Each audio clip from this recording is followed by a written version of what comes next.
this story episode, I made the assertion that in the moral of the story was in The Wonderful Wizard of Oz that each of the characters had it within their own power the entire time to solve their own problems. And so today I want to take a closer look at that through the eyes of the character Scarecrow. Scarecrow told Dorothy,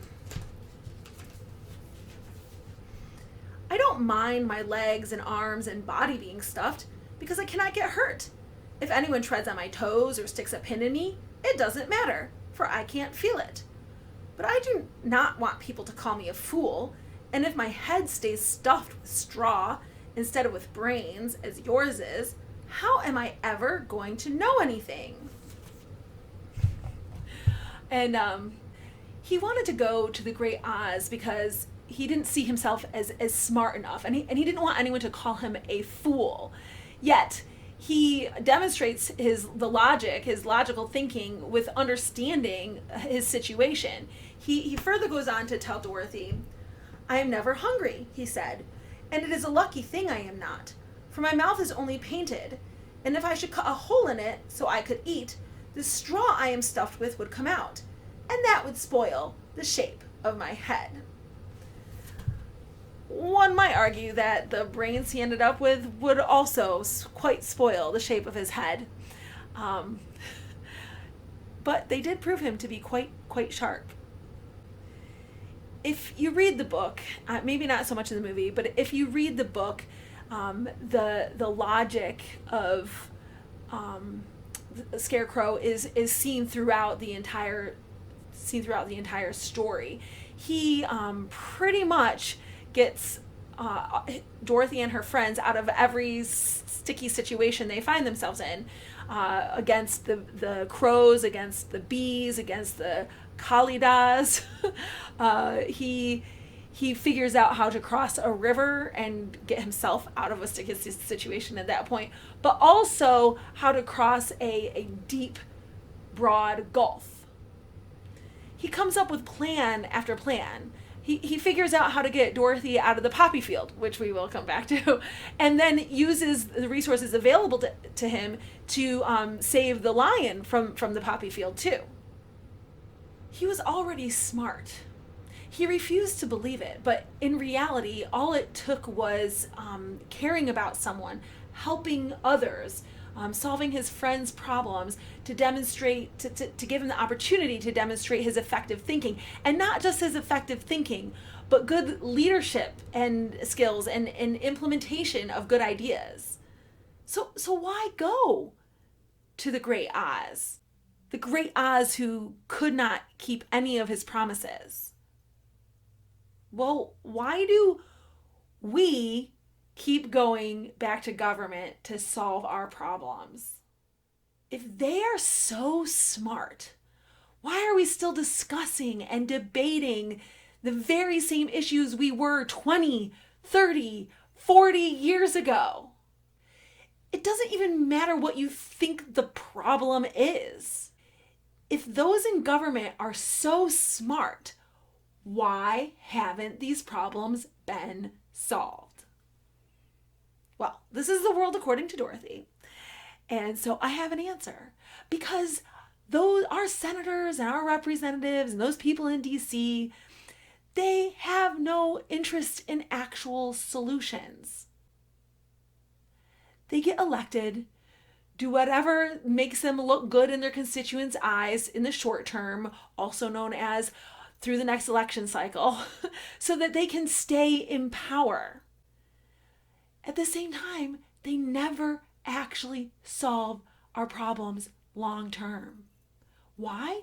Because if they actually solve these problems, we would not need them anymore.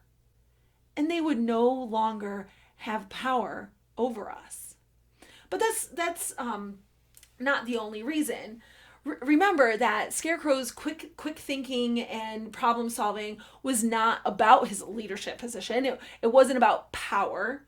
It was about his friends.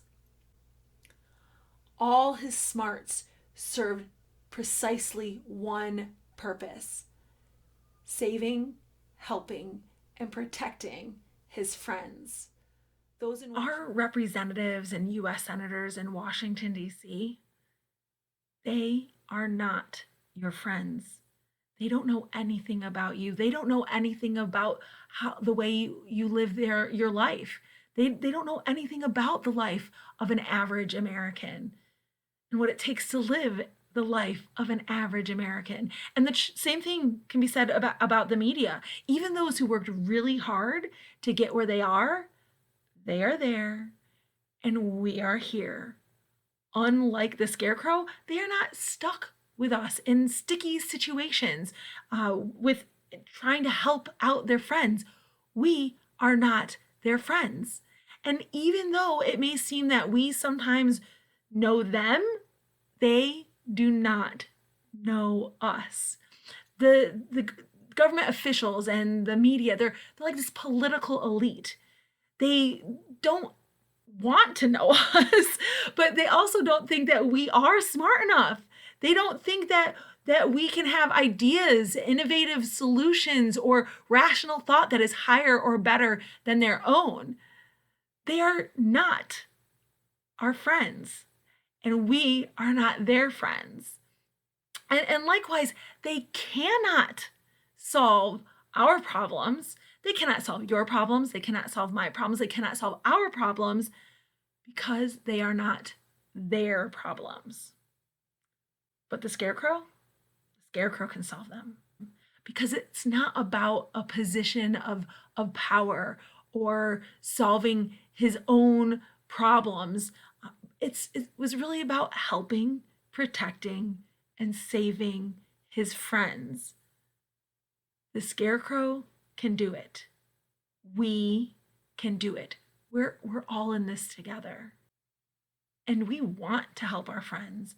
We want to help others. And we are smart enough. Throughout the story, Scarecrow might cling to his self-doubt and inferiority out of a fear that he might be called a fool, and maybe you're that person too. You're afraid that because what you have to say and your ideas don't line up with what someone else is saying and some other people's ideas, that they might call you a fool. But in reality, Scarecrow was perceptive, clever, intelligent.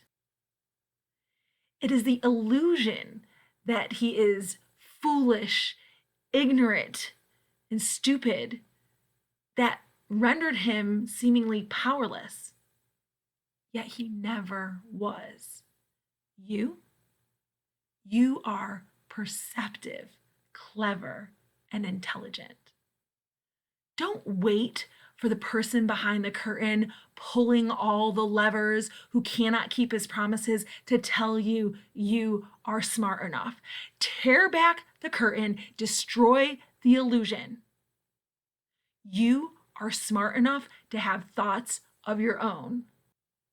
You do not simply need to repeat what everyone else is saying, what one other person is saying, simply because it sounds good. You are smart enough to come up with opinions of your own, thoughts of your own, solutions of your own making. Once both wicked witches were dead, the Great Oz wasn't needed anymore. In fact, Scarecrow took his leadership position for a time, at least, which is exactly how a government of, by, and for the people is supposed to work. Government today is an illusion. It is the great promise breaker. And it is never going to solve our problems. If they did solve our problems, we wouldn't need them anymore. They would cease to have power over us. They need us to need them. Let's stop listening to the loudest voices out there. Let's start thinking for ourselves, but not by ourselves, for ourselves.